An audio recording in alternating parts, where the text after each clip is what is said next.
Hello, everybody, and welcome to Geopolitical Trends, where truth matters. Excited to be with you on this Friday. I think what is today's date is the 19th, because a dear friend of mine is like a brother to me. His birthday is tomorrow, September the 20th. So that's why I remember. Anyway, very, very excited to be with you. I have an interesting topic, which I already mentioned to you earlier, that I'm going to be covering. This one has to do with the United States now reaching out to the Sahel region, specifically to Burkina Faso. So I'm going to be sharing with you some information that I came across while I was in China. Didn't want to do it because I needed to check on that information and confirm its authenticity before I'll share it with you. But before I'll do all this, let me say hi to our wonderful community. Liang, good to see you.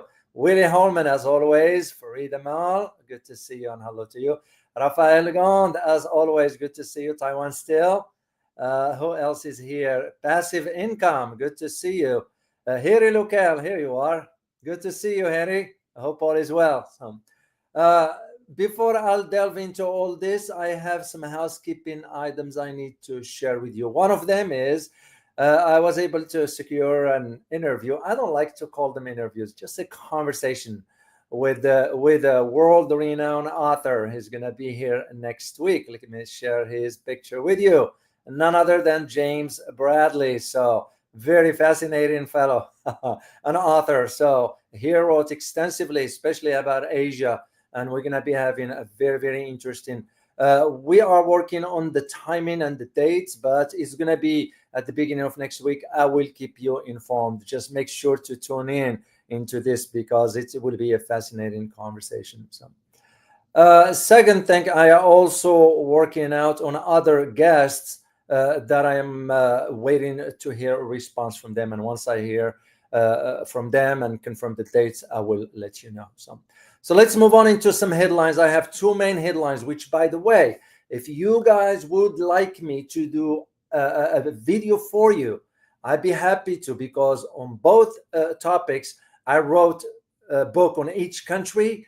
And what I detailed in the books is exactly what is going on right now, except the media is not going to disclose it for security reasons. So the first one has to do with Saudi Arabia. You all know what happened. Saudis and the Pakistanis signed the agreement for the military.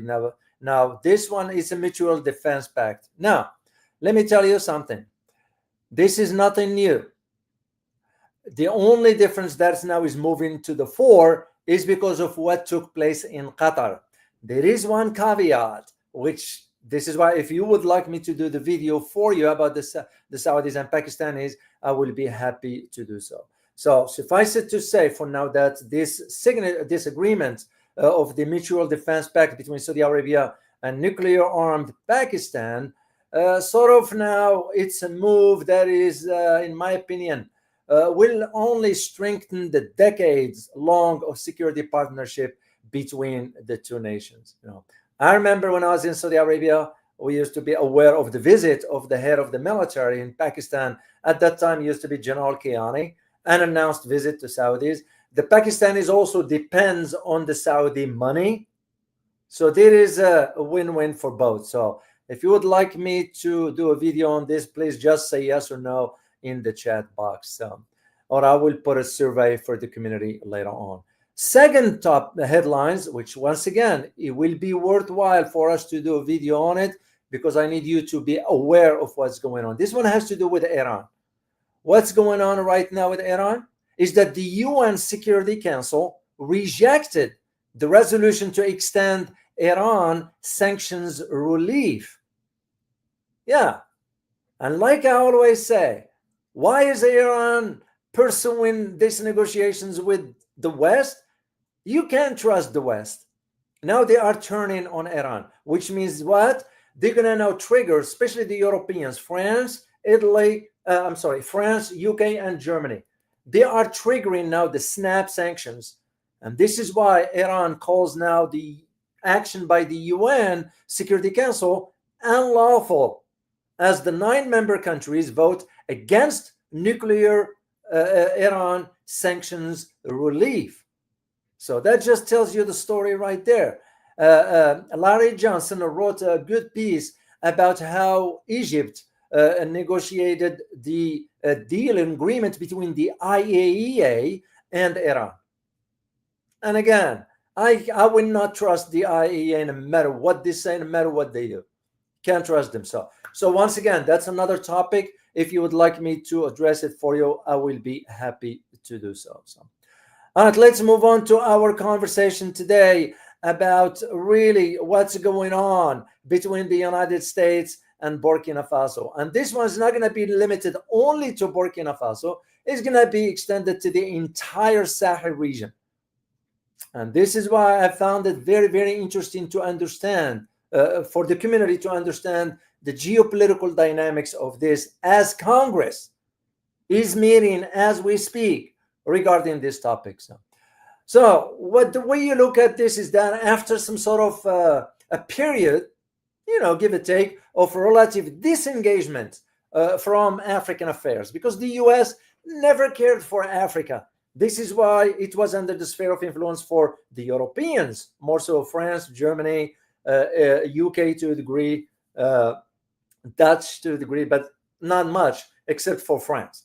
But of course, after France was kicked out of the Sahel region, all of a sudden you find Donald Trump now is signaling a renewed interest in the continent, political, security, and economic ties or issues, that is. Of course, it begs the question, why all of a sudden? And in my opinion, this shift rather is reflecting much broader sort of strategic considerations on part of the United States that goes beyond Africa. It's not just Africa. You look at what's going on in Latin America. As a matter of fact, I will be addressing one key specific topic about Venezuela with my guest, James Bradley, when he's here next week.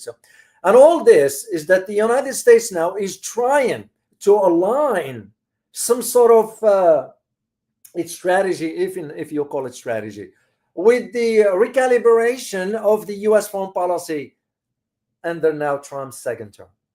Where it's going to go from there, I don't know, because U.S. never cared for Africa.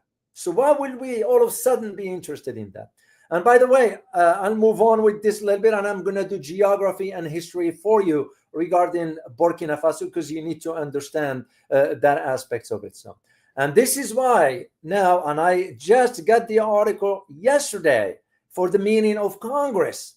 I'll share it with you later on. The meeting of Congress regarding why now Africa tops agenda as U.S. Congress moves sort of to reshape the policy towards the Sahel region in its entirety.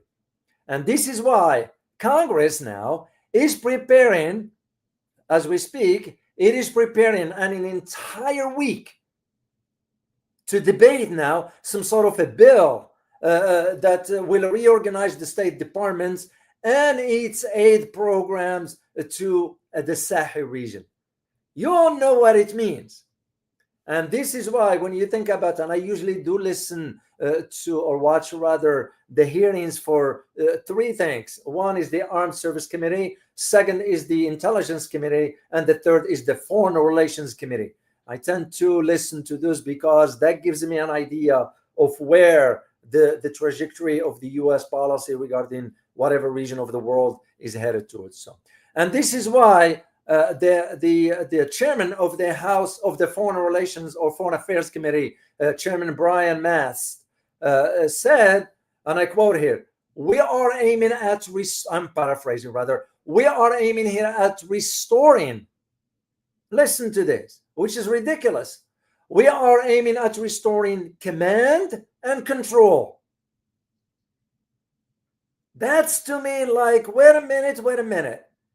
Didn't Africa or the Sahel region that is just kicked France because of that issue? Didn't Niger just kick the US because of that issue? All of a sudden, we are sort of not reinventing it, just repeating the same narrative. For him to say we are restoring command and control, the message is loud and clear. We are not here to negotiate with you. We are not here to cooperate with you. We are here to take control of you. And I don't see how, of course, there will be some African nations who will agree to that, like Nigeria, because you have a corrupted president. I won't be surprised with something like that. So, and this is where, coming from this guy, the chairman, Brian Mast, which, by the way, he's the same person who served on the Armed Service Committee. This is why I told you I listened to those 3 committees, because that usually gives me an idea of where things are headed. So, and this is why they just voted 2 days ago, on the 17th, on 248 pages bill that will reshape now the U.S. diplomacy in line with America first. No. African countries, especially in the Sahel region, I ain't gonna buy it. They will not. This is why Congress sent members to Burkina Faso, and I'm gonna get into that as I move forward. Now, there are some sort of key projects that the U.S. is proposing already in the bill, and I had a chance to read that part of that bill for this particular project, and I'm going to share them with you. One is lifting the financial sanctions imposed on Zimbabwe under the 2001 Act. You all remember when Robert Mugabe used to be the head of Zimbabwe. He's the one who stood to the Americans and to the Western imperialism and so forth. He took stand. Some, of course, the West didn't like him for that, but hey, that's what he did for his country. So now, this particular bill, it includes the lifting of sanctions. Second one, addressing the staffing crisis in the African Affairs Office by now accelerating talent acquisition. What this has to do with the welfare of people there anyway. Third one, launching an initiative to enhance trade diplomacy with Africa, leveraging the potential of African communities in the United States. Once again, if this is going to benefit the African community in America, how is that going to benefit the people on the ground in the Sahel region? And the last one is integrating the Global Fragility Act into regional plans. And this one will focus on Libya, Mozambique, and coastal West Africa. I'm just perplexed as to, because all this is nothing but hypes. There is nothing of substance into all this. So, and that is why the day before that, before the 17th, which means September 16th, what did Washington do? Washington went ahead and hosted the African Communities Day. And this is an event was with the participation of the American lawmakers, investors, and leaders from Africa and the Caribbean. You all know why this all happening. It's because the Chinese presence in Africa, the Russians' presence in Africa, but mainly the Chinese because of the investments, the economic and joint ventures. This is why now all of a sudden we want to sort of put the money on the table, but it's too late. How can African countries trust what the Americans are saying? And here is the interesting aspect about this event that took place. It included also a meeting with the 3 ambassadors. And you know where those 3 ambassadors are from? Burkina Faso, Mali, and Niger. You all know what happened with those 3 countries. Let me put the map here. Those are the ones who were able to kick both the French and the Americans, especially for Niger. Niger was able to kick the Americans, and this is exactly the mistake Iraq is making by not setting a hard date for the Americans to evac completely from their territory.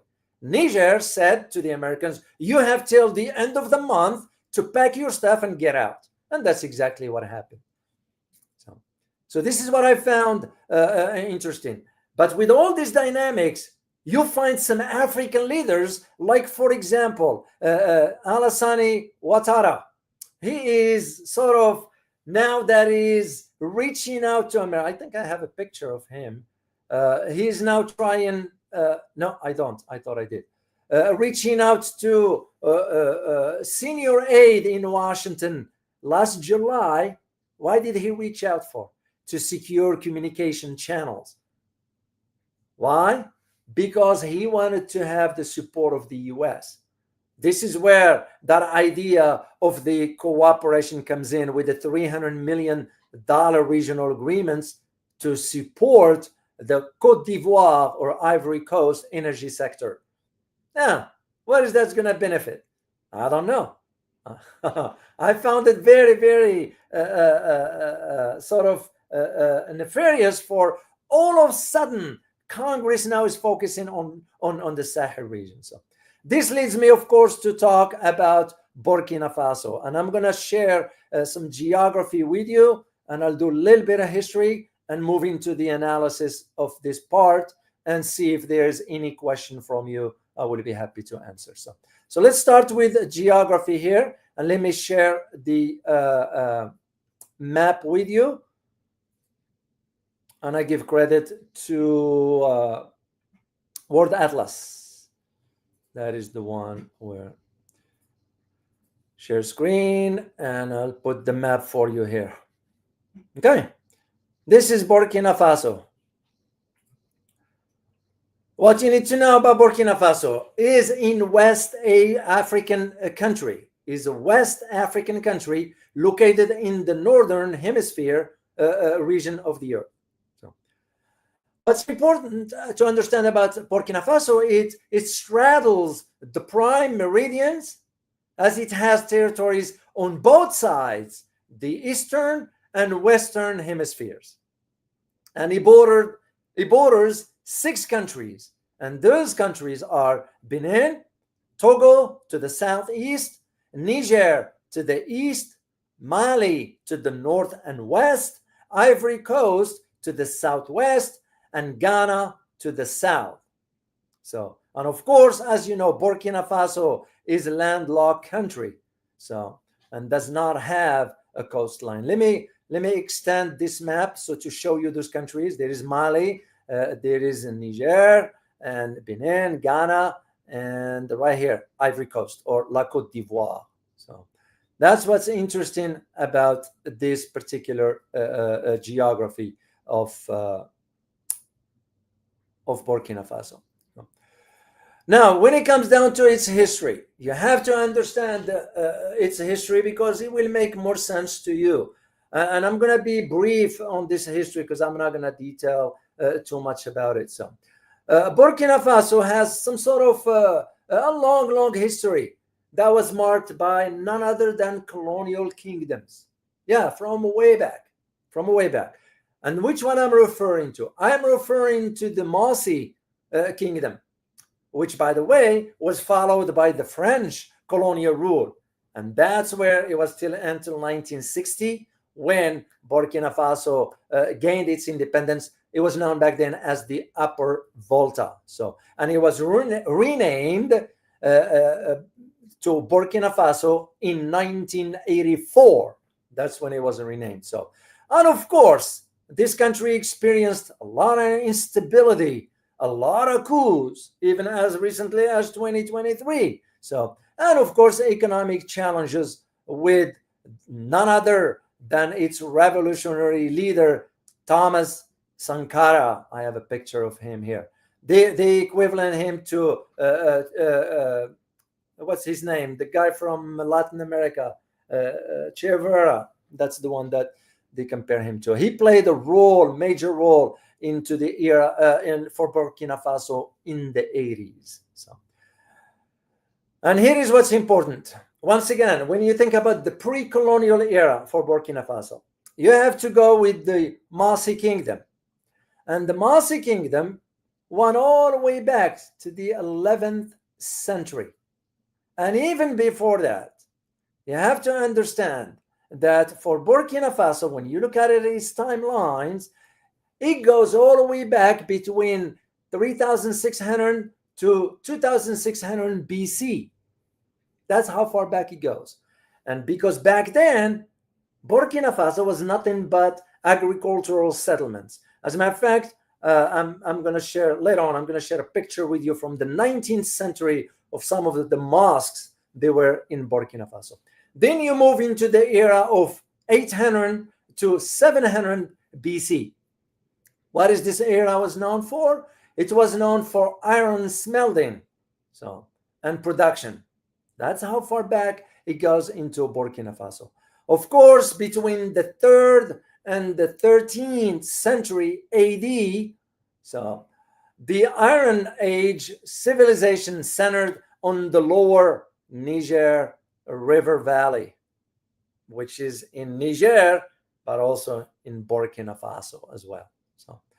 Between 1000 and 1896 AD, that's when Mossi Kingdom, Mossi, Mossi, to those who are interested in history. So the Mossi kingdoms or Mossi Empire, which was nothing but a group of kingdoms, those were small inside Burkina Faso, which, by the way, dominated the upper Volta River region. And the largest Mossi kingdom, it was the one in none other than the modern-day capital, Ouagadougou. That's where they were located. Move to 1700, that's when Mossi Kingdom increased their regional economic and military power with significant connections to the Fula kingdoms and the Mali Empire. Why is this important to understand? It is important to understand for you for what the current President Ibrahim Traore is doing for his country. This is why the West, it's not liking it. Because he doesn't want the West to exist. Because he wanted to move his country both on a military level by, of course, asking the Russians for nuclear technology, believe it or not, and for economic ventures by revamping the economy in Burkina Faso. And we don't seem to like that one. 1896, this is when the Franco-British Convention, this is important to understand. The Franco-British Convention created Burkina Faso's modern borders. Let me put it back again. I'm just going to put the regular map of the Sahel region, and we'll show you there. All this is where the Burkina Faso, where all the new borders. This is Niamey. This is Ouagadougou, right? I'm pointing at it, but you won't see that anyway. And that's when the British and Franco Convention created that. Very, very interesting dynamics for this. Back in, and after that one, after the 1898, it was between 1915 and 1917. This is where a war broke out. And it was an anti-colonial rebellion in modern day, what's known Burkina Faso took place, but it also took place in Mali. This is why you see those three countries, Burkina Faso, Niger, and Mali. They all moved into that direction. And its peak at that time, between 1915 and 1917, the rebels mastered about almost between, according to the historical data, and I will share the link with you later on to read it yourself, between about 15,000 to 20,000 fighters. This is why you have some sort of the groups inside, still till today persist inside Africa. And after initial setback, the French army suppressed the insurgency. That's what happened. And of course, 1919, you all know what was going on around the world at that time, and that's where France created attempts. It created rather French Upper Volta, which is a region just under the command of France directly. Separating the present territory of Burkina Faso from the Upper Senegal and Niger. Because back then, remember, they used to call it the Upper Volta. Well, Upper Volta include modern days of Senegal and Niger. And that's exactly what France created that separation back in 1919. 1932, it was after a failed attempt to promote cotton as an export crop, the colony was dissolved and split between the French colonies of Ivory Coast and French Sudan and Niger. So France had a big presence back then. 1947, 1958. That one is so the Upper Volta gained self-governing and joined the Franco-African community. And in 1960, the Upper Volta became fully independent with Maurice Yamiogo as its president. 1966, the military coup deposed Yamigo, and that's where it started the series of the military coups. And of course, suspended the constitution and brings in military government at that time under Lieutenant Colonel Sangoulé Lamizana. So 1976, this is where the new constitution established a 4-year transition period towards civilian rule. 1978, Sangoulé Lamizana is re-elected in open elections. And all the rest of 1980, it was another bloodless coup. 1982, another coup. 1983, infighting between factions inside. All this went through all the way to 2014.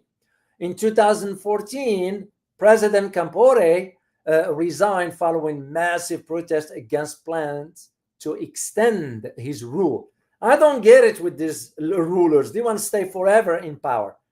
They want like die. When they die, they still want to hold on to power as they are dying. That just doesn't make any sense. So, 2015, that was a coup by a unit of the army at that time failed. It failed the coup. In 2016, 30 people were killed in a terrorist attack in Ouagadougou. Makes you just wonder how the terrorist attacks all of a sudden appeared. So, and of course, that takes us to 2022, and that is where the two military coups took place in 1 year. One in January was a coup that was led by Lieutenant Colonel Damiba, which seizes power and deposes President Kaboré.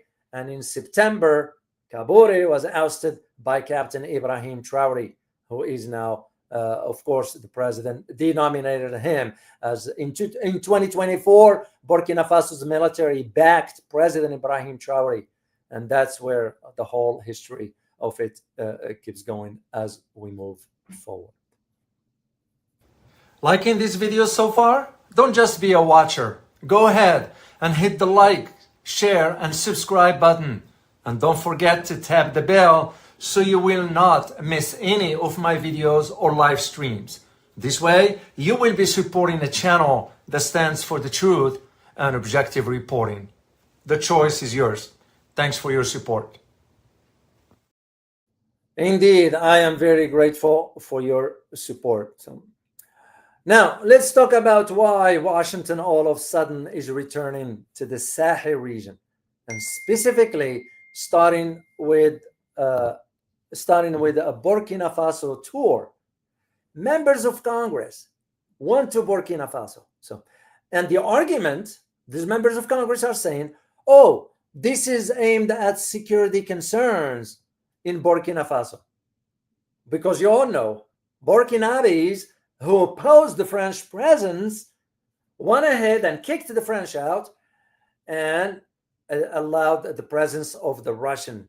That's why you saw the Russian flag was waved in Burkina Faso a few years ago. So, and this in itself, the meaning, the move by Congress, this one in itself is seen, my opinion, as a shift in American foreign policy towards the region. I've made a video. I did a video with Dr. Stewart back then when we argued about, I said, Mike, my word, Africa is going to become the next geopolitical ring where major powers, which mainly only three, the US, Russia, and China, is going to be competing over influence. That was back in 2019 when we did the video. I think that somewhere around that. If I get the link, I'll look for the link and post it for the community. And that is exactly what now is happening. So this is why these members of Congress visited Ouagadougou, the capital of Burkina Faso. So, and this, by the way, was the first visit by members of Congress to the country since the military coup took place there. So, The argument Congress is making, oh, this is part of Mr. Trump's sort of pragmatic approach. There is no pragmatism about it. The reason to why Mr. Trump is pushing for this, because he wanted to control the natural resources in the entire Sahel region, starting with Burkina Faso. That is what the objective is. We have no care for what's going on in Africa or care for the Africans. We want to go after the natural resources. You all know how rich the Sahel region, from uranium and gold to silver and rare earths and other elements as well. That is the reason why all of a sudden, but Congress is pretending to say, you know what, we just wanted to reestablish this relationship. What makes us think that the Burkina Faso, especially Ibrahim Traore, wants anything to do with the Americans? Because he is vehemently opposing the U.S. Presence in the region. And by the way, Congress lied, or the members of Congress that weren't there, they lied about one statement. They said, and I'm paraphrasing here, oh, we didn't want to meet with Ibrahim Traore. Well, wait a minute. It was the other way around. It was Ibrahim Traore who did not want to meet with them. You know, so funny how we flip the truth. You can't, this is not a way of conducting business when you are flip-flopping. What makes us think that the Africans are going to trust us? Of course, there will be some corrupted African leaders, and make no mistake, corruption still. Look no further what's going on in Ivory Coast. Look no further what's going on in Nigeria. Look no further what's going on in even Egypt, because Egypt is considered an African continent, even though there is that debate. Egypt is considered a Middle Eastern country. No, it's not. What do you guys think? Is Egypt should be considered part of Middle East, or West Asia, that is, or part of Africa? It is in an African continent. If you will be kind and just put your answer in the chat box, and I will share it with the community. So the visit of the Congress came after 2 failed attempts, because they tried it before and it didn't work. Now the Congress is pushing the narrative of, there is a security and political unrest. No. I think we are working behind the scenes of fomenting tensions in the region with some groups, because remember, all the jihadists, who was funding them? It's no secret. No secret.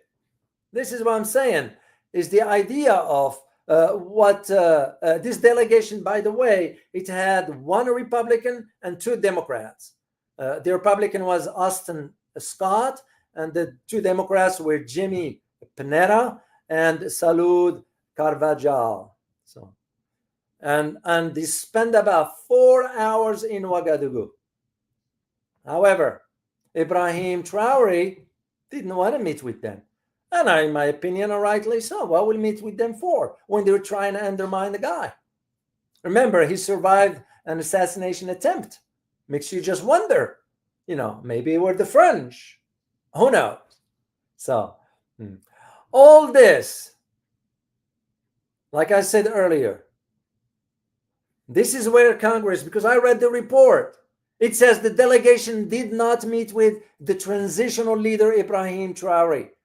But, however, it did meet with the Speaker of the Transitional Parliament. Oh, wait a minute. It was Ibrahim Traore who did not want to meet with them completely, because he is vehemently opposed to the U.S. presence in the region. And all this has to do with, of course, what happened few months before. How can we forget? How can we forget when the Russian President Vladimir Putin welcomed Ibrahim Traore in Moscow? You all remember that? This is exactly why now Ibrahim Traore is asking the Russians with the assistance in the nuclear domain, and rightly so. If I were to advise Ibrahim Traore, if I were to advise him, I would say you need to do 2 things. One of them get involved with the Chinese in an investment of infrastructure. And second, get involved with the Russians into building your nuclear capabilities. Whether to go as far as having nuclear deterrence, it might be too early for that because the country does not have the infrastructure for that. But it can start moving into that direction. And believe me, if that happens, France, the US, UK, Germany will not be able to do anything to Burkina Faso. And for a reason, because now Burkina Faso has a good relationship with Niger and Mali. Those two countries have an abundance of uranium. That's why, to me, it makes more sense. So this is if I were advising him. And the idea of why Congress, just to go back to why Congress is wording certain things, is very manipulative. I read the report. It's very, very manipulative. To those who do not understand the dynamics of geopolitics, will say to themselves, wow, the US really wants to reach out to Burkina Faso. Here is what Congress is saying. Security is a prerequisite for trade. And without security, there can be no trade. This is what the Representative Scott told the press. Well, wait a minute. Why will they have to have security depending on you? They could have their own security. They could reach out to another country. Why does it have to be the United States? On the other hand, the other representative, Panetta, he noted that the lifting of U.S. restrictions imposed under Section 7008 of the Foreign Aid Appropriations Act requires concrete steps by the Sahel authorities, most notably the free and fair elections. What a double standards. What I found very interesting is we didn't say the same thing about when the comedian Zelensky abolished elections altogether. So why Congress didn't say a word? And by the way, just to let you know, this issue with the Europeans triggering snap sanctions on Iran has nothing to do with the nuclear program. This one has to do with the Ukraine part because of what the US is pressuring Europe. That's all it is. That's all it is. And again, I will do a survey for you if you would like me to do this topic, and I'll be happy to address it for you. Now, suffice it to say, the Sahel Alliance, when you think about the Sahel, because when this delegation of Congress won over, they wanted to lift the restrictions on the Sahel Alliance. But of course, they want something in return. But they are not basing it on a mutual interest. They're basing it on, this only has to do with, we want to help you with counterterrorism, and we want to be part of the intelligence sharing with you. And of course, we wanted to seek U.S. investment opportunities in the region. How is that going to benefit the locals? So when you consider the other two countries, Niger and Mali, especially for Niger. Niger is a complex and the military file that exists into this. Because the military relations remain sensitive. Why? Because Niger had the gut to kick the U.S. out of its territory. So basically, if Niger will allow the American back, population is not going to like it. And of course, this was aggravated by none other than the statement by General Michael Langley. You all remember him, right? He's the one who sort of said, and I'm paraphrasing here, that, Ibrahim Traore is diverting gold reserves, which estimated at $4 billion to pay Russian mercenaries. What I found very interesting, which, by the way, general here is no longer in command. There is a new general, if I remember. His name is Dagvin Anderson, if I remember. My memory serves me well.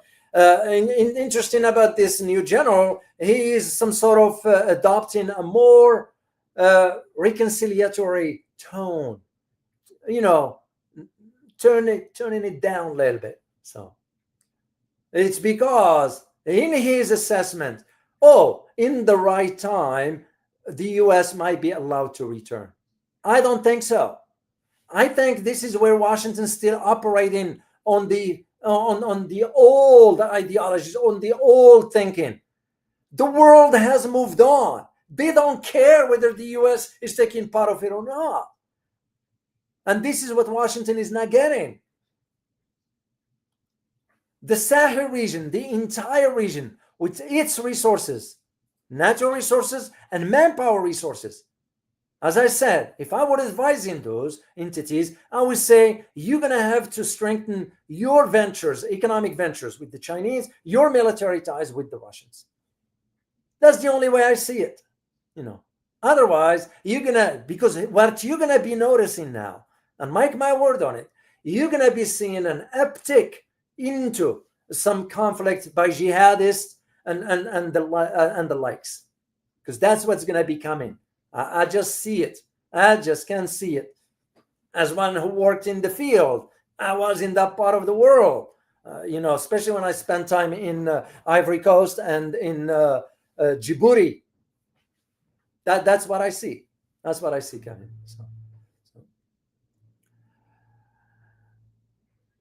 And it is my belief that the U.S. has missed a golden opportunity back then to fill the void that was left by when France was kicked out. But on the other hand, we shouldn't be thinking of it as a golden opportunity, because what makes us think that the locals will be welcoming of the Americans after what we did in some other parts of the world, or what we are doing now, let's say in South China Sea, or what we're doing now in Ukraine? All those conflicts were created, or what we are doing right now in Venezuela. So this is why I'm saying there is only one angle that Donald Trump is pushing for, which Donald Trump doesn't think about the country. Donald Trump thinks for the Trump's family, for the wealth of the family. To them, to him is like, I'm not saying he's stupid.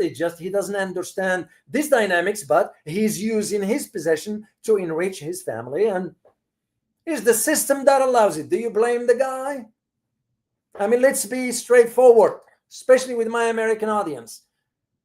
And to those who voted for him, I'm assuming you knew what you were voting for. But in any event, what Donald Trump is aiming at arguing with the locals by saying, or the governments by saying, you know what, we'll provide you with the security in return for the natural or the mineral resources. Because you all see the other side of the equation. And the other side of the equation has to do with the microchips. You need to have access to rare earth elements. China has a dominant in that. And China doesn't even need any. They used to depend to a degree on NVIDIA, not anymore. After Huawei, and I just read that yesterday, after Huawei developed now the necessary technology and that is required for this type of chips the Chinese used to get from NVIDIA. So they don't need Americans anymore. And second, China has massive reserves on the rare earth elements that the U.S. will have to apply for that. So basically, the Chinese holding the Americans by the balls, if I may use the term here. But when you think about the idea of sort of when Congress start to mention about the values of democracy and freedom of speech and all that nonsense, because it is nonsense, if we are at least observing that here in America, I will say that might be okay. Now you are starting to see what's going on inside the country. A lot of stuff is not reported here for how they are silencing people. So what I want you to get out of this is that the Congress tripped the U.S. interest, Donald Trump's administration interest in the Sahel region abruptly has to do with the minerals. That is exactly why. And the argument they are making to the Sahel region that if the U.S. is not involved in the security, the Sahel will become a black hole for extremist groups. Oh no. We all know how those extremist groups will emerge. The best example I can give you is for what I posted on the community for Julani, the terrorist in Syria, who is now going to be cutting a deal with Israel. And I remember I told you this is the point man for both Israel and the U.S. If you look at the history, and it's not a secret, again, he was funded by the U.S. We funded him. We funded his group at the time. And this is what Congress is trying to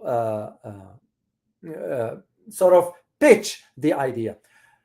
But there is one angle to all this, and the angle that I see, and once again, and I'm not bragging here.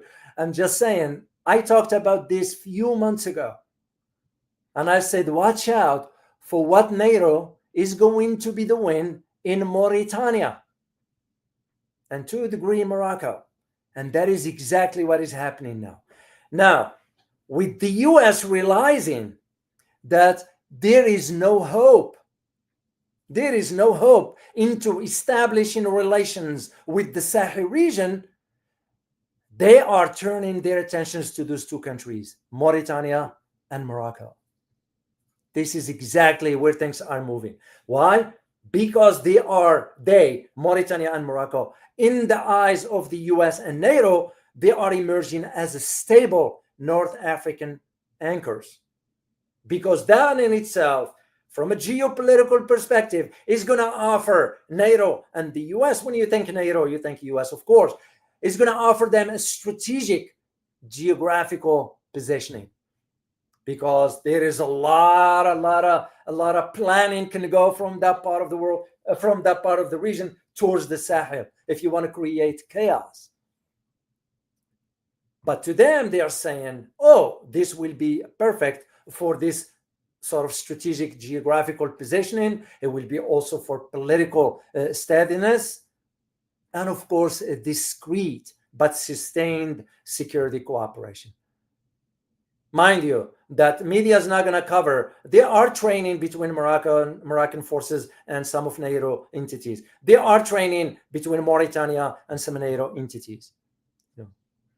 It's because the geography, their geography, that is, their posture, their reliability in the eyes of the US and NATO offers some sort of a viable path for one objective. And you know what that objective is? To secure access and to manage the regional fallout with entanglement in this kind of partnership in the Sahel region. That is where that objective is. And I just want you to understand where these dynamics are moving. Like I said, again, it's my responsibility towards the community. I need to make sure you understand exactly what's going on, because when I hear some stuff on YouTube, they're free to say whatever they want. I just don't want the community to be misguided into the wrong direction. So that's what prompted me to do this for you. So now you understand at least why Washington had to host some African leaders, okay? And all of them, you can just tell. I'm not judging here, but you can just tell why they were invited. So, I forgot to share with you the 19th century mosque that was established in Burkina Faso, right there. So, yeah, that goes way back. So.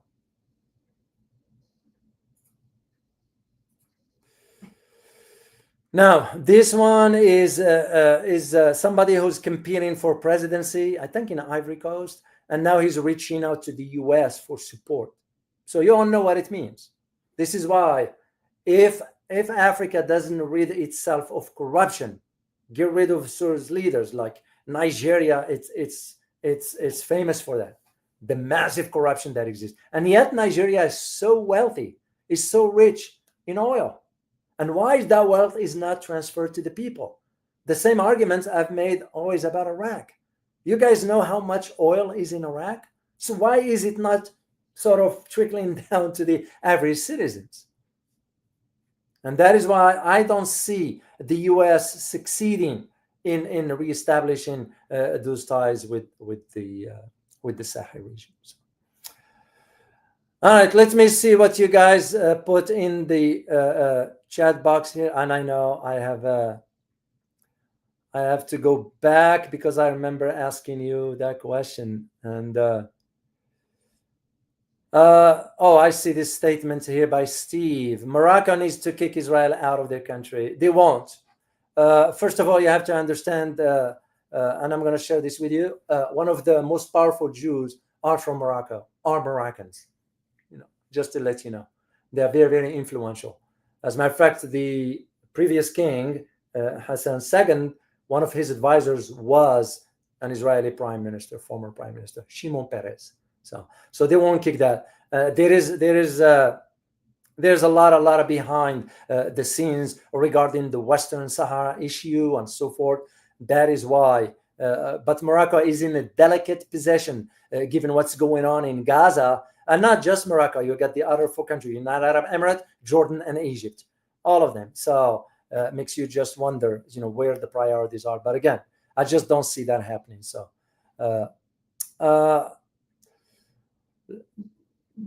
let me see what you guys have here. Okay.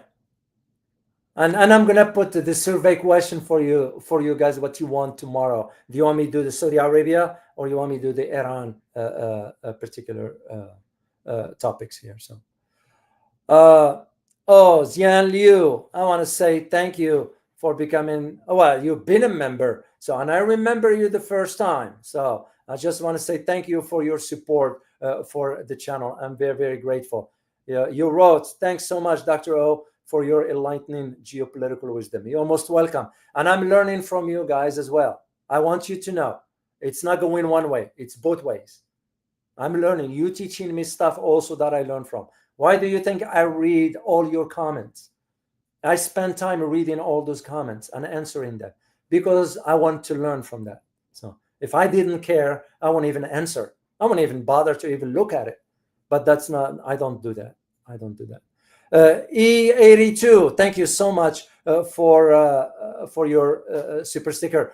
You put Mazin Mdani Kano was unjustly abducted from Kenya for defending Biafrans against atrocities by the Nigerian army and Fulani militants. I did not know that. So thank you so much for sharing this. I'm going to go and dig into this and understand. I always like to go back few years for me to understand what led to this. So, but I greatly appreciate you doing this. Speaking of that, that reminds me of something that one of the members put a comment about it. When I mentioned yesterday about the Muslim golden era, remember last year I was talking, and I mentioned the name of Al-Khwarizmi. Well, Khwarizmi wasn't an Arab, and I knew that. I just didn't mention it. For somehow I wasn't thinking about talking about the history. I'll be happy to do a historical lesson, if you will, about the contribution of what the Persians have done. So you have Al-Khwarizmi, and by the way, Khwarizmi is a Persian, and that is the same name that is used in modern mathematics of algorithm. Algorithm is the equivalency or the English translation of Al-Khwarizmi. That's it. And the other one was in medicine, and I mentioned about medicine, Ibn Sina. Ibn Sina wasn't an Arab, he was a Persian also. So thank you so much for pointing that out, but I'll be happy to do a live stream for the community if you want to learn about the history of the Islamic golden era. So I'll be happy to do that. So, all right, I'm going to sign off once again. I will be putting the survey for you for which topic you want me to cover. And be on the lookout for when I set the date for the timing, or rather for my conversation with the world renowned author James Bradley. It's fascinating if you only know the history of his father, former military, and so forth. So I look forward to that conversation. As always, remember, geopolitics impact your daily life in more ways than one. Till next time. Bye-bye.